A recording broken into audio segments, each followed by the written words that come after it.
Hello, my name is Noel, #Sastron, and let me take you to a journey to the west coast of Norway, next to the North Sea, in a small place called Hellesøy. On Skjold there is a crevice in the mountain. It's a place anyone with a pair of working legs can reach. If not, well, somebody probably has to carry you. But it's a nice location to visit or air your dogs when the weather is nice. Not so much when the weather is bad. To get to this location is very easy.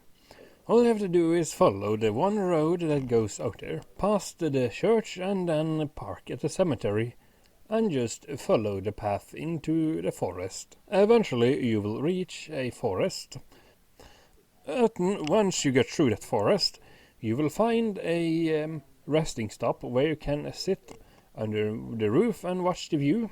And if you keep going forward, you will eventually find a crevice in the mountain you can slide it through fairly easily. It's a bit tighter than it looks, but it's doable for most people. Most, that is.